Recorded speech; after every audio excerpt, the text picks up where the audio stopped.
yang identik kepada sebuah kerajaan, pemimpin sebuah kerajaan atau penguasa. Kalau sekarang kalau diistilahkan sultan itu adalah pemimpin negara, kalau di Indonesia adalah disebut presiden. Itu sultan. Kalau Al-Fatih, apa arti Al-Fatih? Alhamdulillahi Rabbil Alamin Ar-Rahmanir Rahim. Itu surah apa itu? Al-Fatihah. Al-Fatih. Apa arti Al-Fatih? Apa? Pembukaan. Permulaan. Itu Al-Fatih. Nah, jadi kalau ada bapak dan ibu guru ingin punya anak pertama, carilah nama Muhammad Al-Fatih. Nah, Muhammad orang pertama atau pembuka. Kalau ada anak-anak bapak nanti ingin punya adik bayi, bilang sama mamanya jangan lupa kasih nama Muhammad. Kasih nama awalnya Muhammad. Tapi kalau anda bertanya sama bapak, nama bapak diawali juga dengan Muhammad enggak? Oh enggak. Kalau nama bapak Adrianto, tidak ada Muhammad Adrianto. Itu salah itu. Nah. Jadi nama bapak sudah tahu ya? Siapa? Adrianto. Mungkin orang bilang bapak ini orang Jawa, tapi bapak bukan orang Jawa. Bapak orang Minang asli. Oke, Muhammad Al-Fatih. Nah, sekarang pertanyaannya dan kelanjutan dari materi ini, siapakah sesungguhnya Sultan Muhammad Al-Fatih itu? Bisa Anda lihat ke sana? Lihat ke sana ya. Jadi kalau seandainya nanti pundaknya nanti terasa agak sakit dikit, mau lihat ke sana, mau lihat bapak, lihat ke sana bapak, itu terserah anda. Yang penting jangan ribut. Oke. Kita lihat siapa dia. Inilah dia. Siapa Muhammad Al-Fatih? Dia adalah seorang pemuda, bukan pemudi. Dia seorang lelaka, bukan lelaki. Dia adalah seorang pemuda.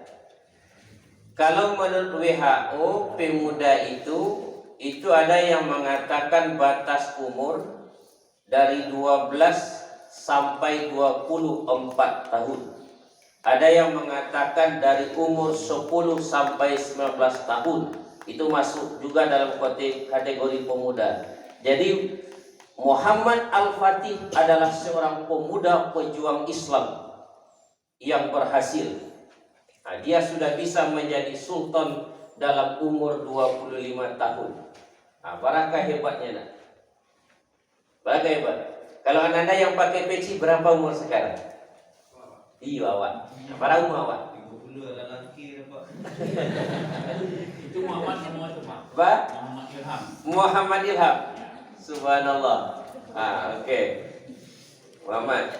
Nah ini pemuda muslim ini ya, pemuda muslim yang sudah digambarkan oleh Nabi 25 tahun sudah jadi kepala negara, sudah jadi sultan, penguasa. Kalau Ananda kira-kira umur berapa sih kira-kira ingin jadi penguasa? Sekurang-kurang penguasa rumah tangga. Ya. Kira-kira umur berapa? Umur 25. Kita balikkan ke atas. Pejuang yang luar biasa, umur 25 tahun. Kita lihat di sini ya. Dia berhasil menaklukkan Konstantinopel. Konstantinopel itu kalau sekarang negara apa itu?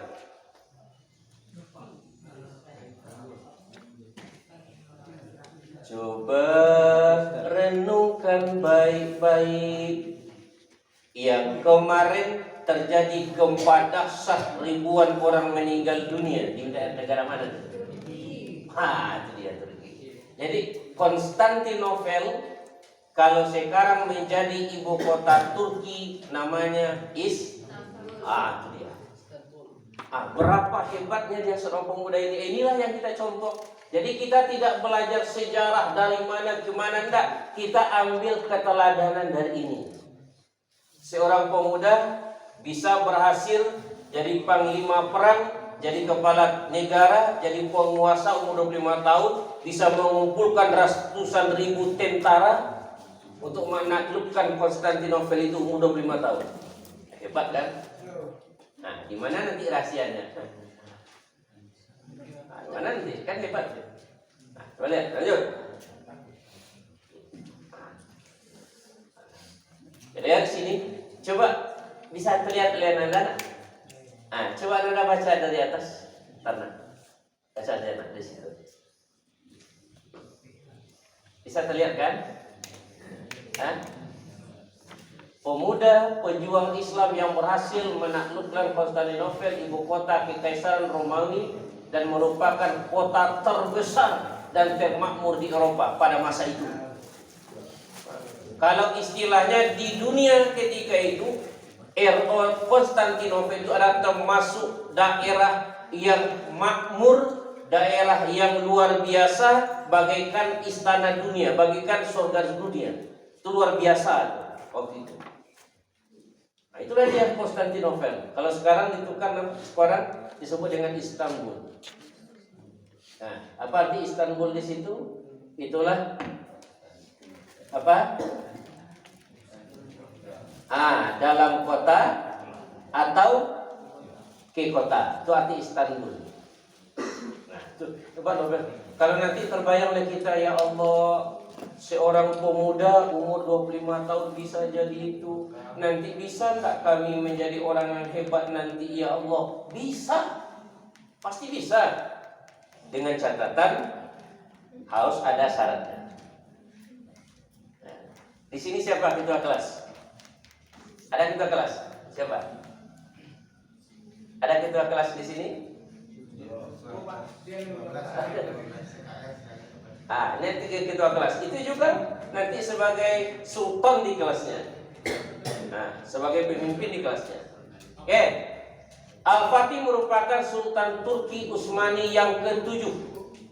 Nah, yang ke-7 anak dari Sultan Murad II. Nah, dilahirkan pada tanggal 26 Rajab tahun 833 Hijriah bersamaan dengan 30 Maret 1432 Masehi. Dan dari kecil sudah banyak hafal Al-Quran. Itu istimewa juga tuh. Kan luar biasa tuh. Jadi presiden, jadi kepala negara, jadi penguasa, menguasai seluruh pasukan ribuan, ratusan ribu banyaknya, bisa hafal Al-Quran 30 juz. Ananda di sini siapa yang sudah hafal Al-Quran 1 juz? Coba tunjuk. Ada? Setengah juz sudah ada? Ada yang sudah hafal?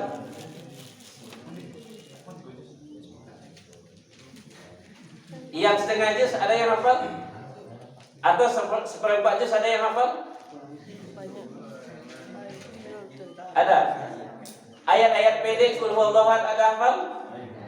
Itu pasti hafal tuh. Bapak dari dulu keidaman juga surah Qul huwallahu ahad. Nah, 30 juz sudah hafal. Umur dari kecil sudah hafal dia. Nah, kita berharap pemimpin itu, sultan itu yang memimpin kita juga nanti kita berharap juga sebagai penghafal Al-Quran. Coba Pak bacakan satu ayat. Siapa yang bisa yang hafal menyambungnya? Coba. Kalau yang hafal, alhamdulillah. Ayat pendek saja. Ayat pendek ya. Bismillahirrahmanirrahim. Hal ataka hadithul ghasiyah. Siapa yang hafal nyambung? Ada? Ada. Baca Pak. Sabbihisma rabbikal a'la. Ada yang hafal? Ada. Subhanallah. Hebat. Hebat tuh Pak. Hebat siswa karena gurunya hebat-hebat. Itu dia. Ya Allah. Lah, lanjut. Ada lagi.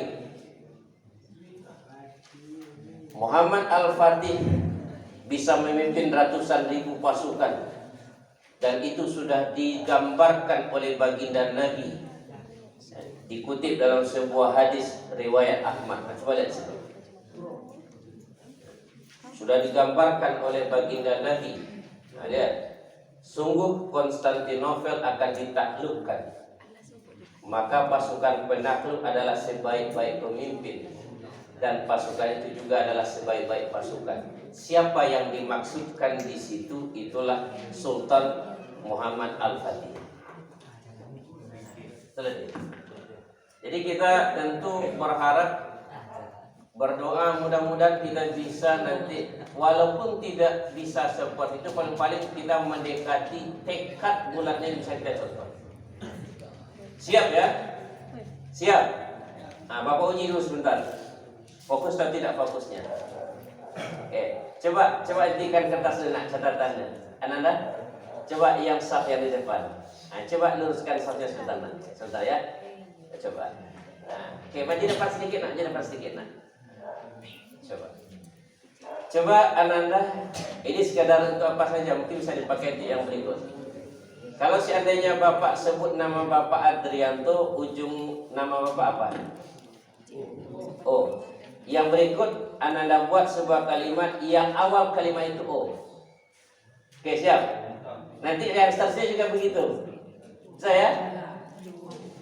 ya? Fokus, Bapak ingin lihat kefokusannya. Adrianto. Nah, buat sebuah kata yang awalnya jadi O. Coba Adrianto. Nah, yang tak fokus nanti Bapak suruh istighfar nanti. Nah, ini satu aja Pak. Adrianto. Enggak, coba kalau nama Bapak Adrianto akhir hurufnya apa? O. Nanti Anda buat orang contohnya. Akhir orang itu apa hurufnya? G. Buat lagi satu kata. Nanti begitu seterusnya. Saya. Tapi tidak boleh sama yang sudah disebut oleh kawan, jangan sebut lagi.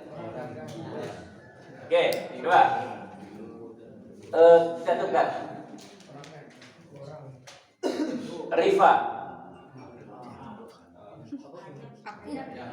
Ayam, coba. Musab. Coba. Gajah.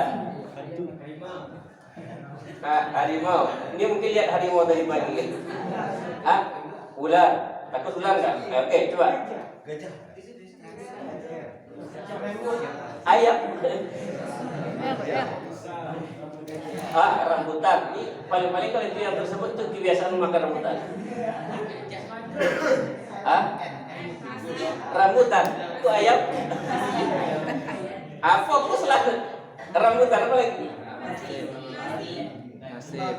Nanas. Semangka. Apel. Ya apel terus. Berarti itulah yang biasa terbayang oleh kita. Itu suka. Sab kedua fokus gak kira-kira? Coba. Sab kedua Pak kasih contoh satu lagi. Fokus atau tidak? Ini lain. Coba Ananda. Oke. Ini tidak apa-apa. Ini kan bukan dalam bentuk menguji kefokusan kita. Nanti ibu-ibu juga kebagian. Coba Ananda.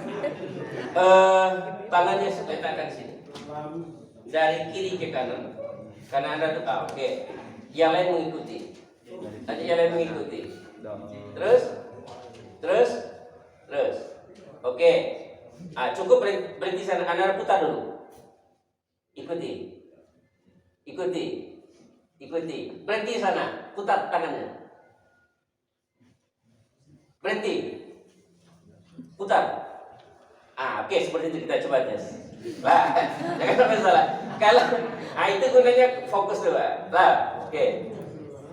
Lihat dulu. Bisa nggak ketika saya dia? Kalau ada, paksa dia. Oh, nggak ada. Al-Fatih. Perhatikan. Muhammad Al-Fatih ditempatkan sebagai pemimpin besar sebagaimana Napoleon Bonaparte. Jadi sejarah menukilkan salah satu pemimpin besar adalah Muhammad Al-Fatih. Seperti Napoleon juga, Alexander juga, tapi Muhammad Al-Fatih termasuk pemimpin yang besar. Dia umur 25 tahun. Umur 25 tahun, di mana rahasianya dia akan terlihat. Bahkan dia banyak sekali karakter dan sifat yang luar biasa sebagaimana tertulis dalam buku karya Syekh Ramzi Al-Munyawi. Jadi beliau seorang pemimpin besar, penghafal Al-Quran, dan punya karakter yang luar biasa, sikap yang mulia. Sekarang disebut zaman apa sekarang? Zaman di era modern. Apa arti era? Era? Era bukan nama orang era. Era sama dengan zaman atau masa. Kalau modern menurut KBBI kepanjangannya apa? Apa arti modern menurut KBBI? Terbaru, teraktual, mutakhir. Satu. Yang kedua apa lagi? Arti modern adalah cara bersikap, berpikir sesuai dengan tuntutan zaman. Itu modern itu. Di zaman dulu tuh luar biasa tuh. Sudah dijadikan beliau itu sebagai pemimpin besar. Sejarah menukilkan itu. Umur 25 tahun. Awak kadang-kadang kok jadi ketua kelas, tomat sekolah siko, talitas baca di kawan lain tidak. Oke. Lanjut. Di antara keteladanan Sultan Muhammad Al-Fatih. Ini dia. Inilah yang harus Ananda miliki dan kita miliki semua. Apa keteladanan yang perlu kita ambil dari Sultan Muhammad Al-Fatih itu? Apa yang dapat kita ambil? Ada 4. 1. Percaya diri dan bertekad kuat. 1. Dia percaya diri dan bertekad kuat, bukan rendah diri. Bukan rendah diri. Sekarang kan pesantren Ramadan, kalau SMA SMK sekarang kan yang negeri libur ya. Nah kalau di sini demi termasuk memuliakan juga Sayyidul Ayyam hari Jumat tetap dilakukan. Alhamdulillah. Alhamdulillah. Oke, pertama percaya diri. Dia sangat percaya diri. Percaya diri. Dia tidak asal-asalan. Kalau kemarin Bapak menyampaikan materi kemarin pagi di SMP, sebelum itu di SMA juga Masjid Gadang. Bapak perhatikan sebagian anak-anak, tapi kan Bapak tidak sebutkan nama orang. Sebagian anak-anak, Bapak perhatikan kalau di sekolah kata gurunya pemberanian, berani. Luar biasa. Tapi nanti ketika gabung dengan sekolah lain, ketika diminta tolong berdiri, malu, ndak percaya diri, ndak percaya diri. Yang Sultan Muhammad Al-Fatih itulah modalnya yang paling utama sehingga dia menjadi orang yang berhasil, orang yang sukses. Modal pertamanya adalah percaya diri. Kadang-kadang sampai sekolah juga tidak percaya, entah tahu hujan tidak ada percaya kadang-kadang. Kadang-kadang ke ujian taleka dapat tak tidak. Abaraja jumhur pun taleka masuk dalam pikiran dan otak entah tidak. Kadang-kadang tak percaya. Mau tampil di depan silakan baca Al-Quran, tak percaya di situ. Entah leka apa tidak, taleka dapat tidak. Tanamkan dalam diri yang pertama percaya diri dulu. Itulah yang ditanam oleh Sultan Muhammad Al-Fatih. Kalau kita bagaimana? Jadi kalau ingin jadi orang hebat harus percaya diri dulu. Tanamkan percaya diri. Kalau ini disebut dengan apa? Percaya diri. Nah, di samping dia percaya diri, dia punya sifat yang mulia, berkata yang selalu menyejukkan orang, tapi tegas dia berani. Oke, yang kedua, kewaspadaan.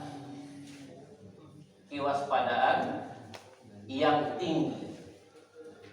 Kewaspadaan yang tinggi.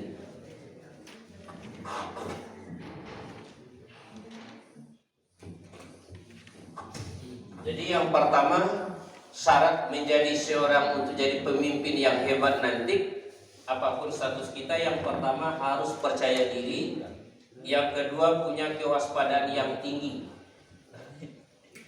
Setiap menjalankan misi selalu menyiapkan taktik-taktik yang matang, membagi pasukan dalam beberapa kelompok. Itu mempunyai selalu waspada, kewaspadaan itu hati-hati, punya kehati-hatian. Oke, yang ketiga, mencintai ulama. Jarang pemimpin hebat, jarang, kadang-kadang pemimpin hebat, kadang-kadang, mohon maaf, kadang-kadang ulama tidak dia cintai, malah kadang-kadang menganggap ulama sebagai penentang kekuasaannya. Tapi dia Muhammad Al-Fatih ini rindu dengan ulama, rindu dengan ustaz, sayang sama ustaz, selalu belajar dengan ustaz. Seorang kepala negara masih mau belajar dengan guru-gurunya. Kadang-kadang kita entahlah, termasuk bapak juga kadang-kadang. Kalau dulu bapak sekolah mungkin kalau pergi ke sekolah perjuangan luar biasa. Menyeberang lautan, menyeberang sungai. Kalau Ananda sekarang ada motor, siapa yang ke sekolah pakai motor? Tunjuk. Pakai motor semua. Kan hebat Ananda. Apanya ada sarana prasarana untuk itu. Dan juga akan sukses hebat Ananda, rugi Ananda. Ini dia mencintai ulama. Sejak kecil tumbuh di dalam dirinya cinta dengan ilmu, gemar membuat syair, membuat syair-syair. Jangan seperti sekarang orang mudah membuat syair, tapi macam-macam apa syairnya. Gaya syair tidak, pantun-pantun itu mudah, banyak yang buat sekarang. Apa contoh? Sehidup semati, sekubur kita berdua, bagiku kau segalanya. Itu mudah. Tapi beliau ini, kenapa dia cinta ulama? Karena dia yakin dan percaya tidak akan bisa menjadi seperti ini kalau bukan karena ulama, kalau bukan karena gurunya. Jadi syarat itu kalau Anda ingin jadi sukses, ingin jadi orang hebat, syarat pertama adalah cintai, hormati, sayangi guru kita. Itu syarat pertama. Kalau itu tidak tertanam dalam diri kita, maka jangan diharap kita akan menjadi sukses. Jangan diharap. Maduk guru juga, guru gak sekete itu ilmu masuk suuk keluar tidak. Tapi ini hilang sebentar. Anda berbekas di dalam diri awak. Kalau awak jauhi ulama, ustaz, buya, guru awak. Kalau guru awak ustaz di sekolah itu kan artinya guru. Cintailah. Jadi kalau bapak boleh tanya nak, ya boleh tanya. Coba Anda siapa namanya? Siapa nak? Geri. Anda? Daniel ya.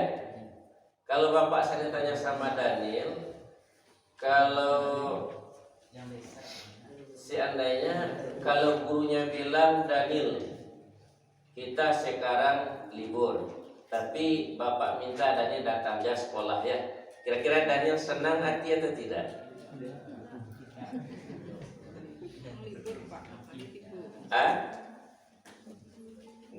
Pak, ini kan libur, akan itu masalah.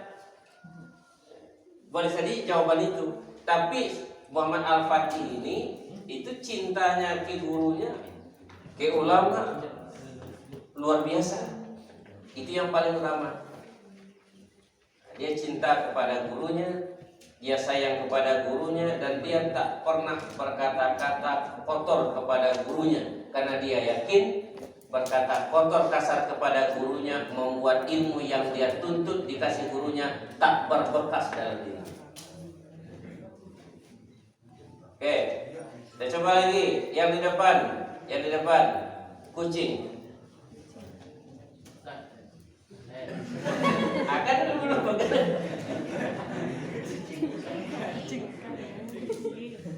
kucing.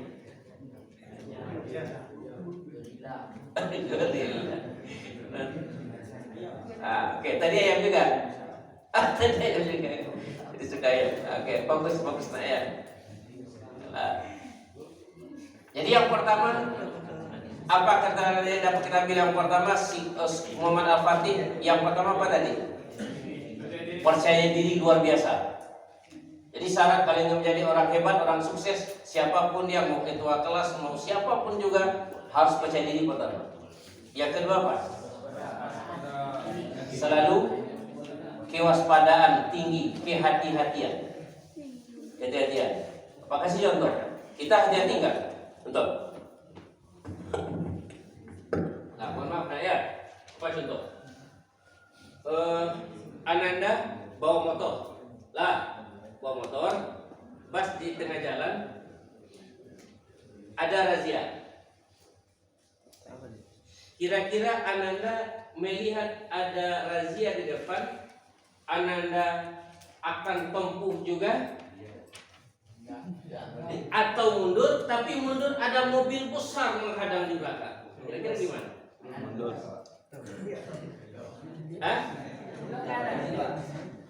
Di belok kanan rupanya ada parit besar. Itu yang kita kali belok kiri jalan terus. Ya kalau jalannya ada, kalau tidak ada gimana?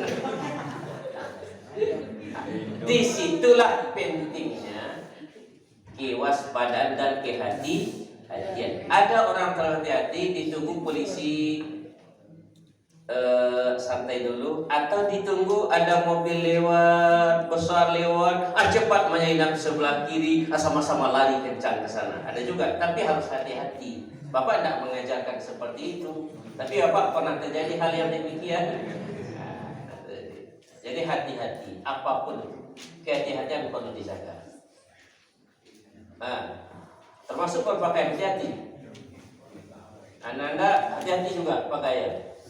Anda sebuah cerita kalau tidak hati-hati, dan sebuah cerita dulu kalau tidak hati-hati, lain-lain yang akan terjadi. Hati-hati. Lanjut. Apa yang pertama ketandaan yang pertama tadi? Muhammad Al-Fatih sehingga menjadi orang hebat. Satu apa tadi? Percaya diri, tanamkan dalam diri kita. Yang kedua, selalu punya kewaspadaan tinggi atau kehati-hatian. Yang ketiga, mencintai ulama, mencintai guru. Itu modal hebat, sehingga dia bisa menjadi orang hebat. Jadi Pak Jokowi tidak mungkin jadi Pak Jokowi seperti sekarang kalau tidak karena gurunya. Pak Abdul Rahman Wahid tidak mungkin jadi presiden dulu kalau bukan karena gurunya. Semuanya adalah karena gurunya. Oke, yang keempat. Yang keempat lagi. Ini dia. Sederhana.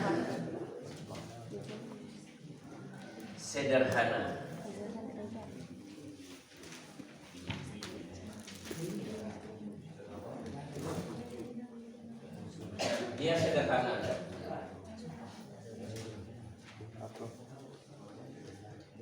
Sederhana meskipun seorang sultan, namun dia memiliki pola hidup yang sederhana. Kebiasaannya tak lebih dari membaca buku, selalu membaca buku, belajar, baca buku, belajar.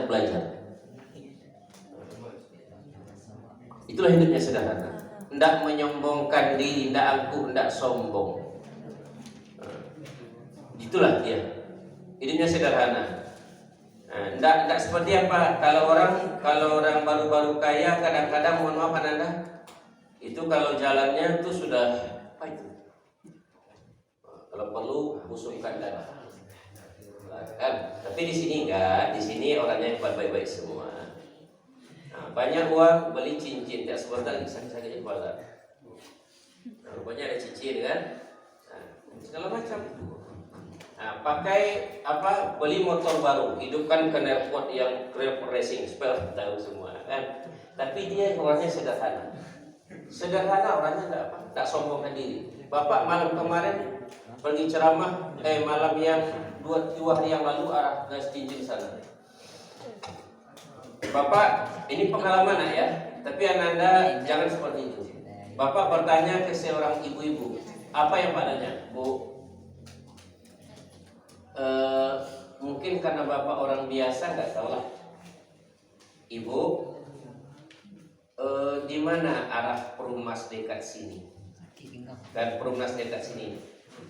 Bapak karena ragu, nggak tahu Bapak ingat Perumnas. Tak Perumnas apa, itu cuma terbayang sedikit Perumnas ada dekat sini. Tahu-tahu apa yang terjadi? Ya namanya, ya orang mungkin suka membanggakan kekayaannya, menyombongkan diri, angkuh, tidak sederhana, tinggi hati. Terdengar oleh seorang laki-laki lain apa katanya kepada ibu, tapi tidak tahu bapak dia tidak lihat apa katanya. Kalau tidak tahunya alamatnya lagi tahu. Ande, jadi kita. Akhirnya apa? Pas bapak jalan sedikit, nama bapak, Ustadz rupanya. Amalunya. Nah, kenapa itu bisa muncul? Karena diawali tidak dengan dasar kesadaran. Sederhana orangnya, maka dia akan jadi tawadhu. Al-Fatih ini walaupun dia seorang raja, penguasa, sultan, tapi tawaduknya luar biasa. Santun, ramah tamah, ke gurunya dia luar biasa, ke tetangganya, ke kawannya, ke bawahannya dia selalu sederhana. Tak membanggakan diri. Kalau boleh Bapak tanya sama Ananda, ya ini paling yang mudah saja. Contoh Ananda sekarang. Karena Bapak juga dulu sebagai pelajar juga seperti Ananda. Kalau seandainya Ananda dengan motor, Ananda tidak memboncengkan orang, tahu-tahu ada seorang peminta-minta anak-anak kecil, baunya tak sedap umpama, bajunya compang-camping, badan kurus, tinggal kulit pembalut tulang. Ananda pakai motor, dia panggil Ananda dari jauh, Dada si sebentar, tolong dan sebentar, tolong wak sebentar. Kira-kira Ananda datang apa enggak? Datang apa enggak? Datang apa enggak? Datang. Itulah sikap Al-Fatih sebenarnya. Dan itu juga sikap baginda datang ke sini. Kalau sekarang tidak begitu, kamu kecil temui saya. Penting untuk engkau atau untuk saya? Saya orang hebat, kamu apa? Datang kepada saya. Kalau kamu tidak datang, saya tidak datang kepada Anda. Itu orang yang tinggi hati namanya. Yang ditanamkan oleh Al-Fatih, itulah dia jiwa yang sederhana. Walaupun sesungguhnya dia orang hebat, sultan, kepala negara, penguasa, ratusan ribu jumlah tentaranya, tapi dia selalu lembut hatinya, sederhana. Ketemu sama orang ramah tamah, sopan santun. Ada orang yang lewat dia tegur, Pak kemana Pak? Bu lagi apa Bu? Dia ramah tamah, sederhana orangnya, tak menyombongkan diri dalam hidupnya.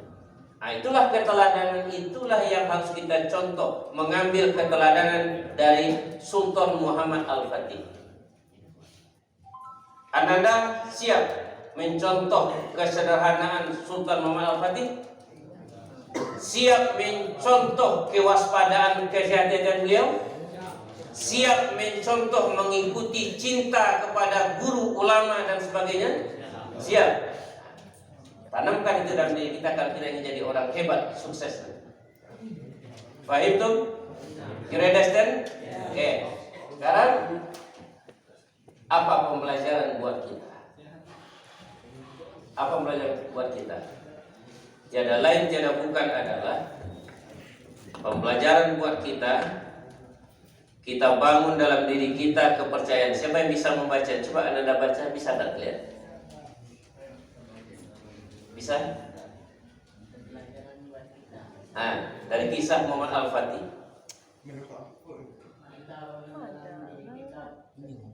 Kepercayaan yang tinggi dalam merealisasikan dan menjalani proses menuju impian pandangan beliau ke depan dan tidak terlena hari ini.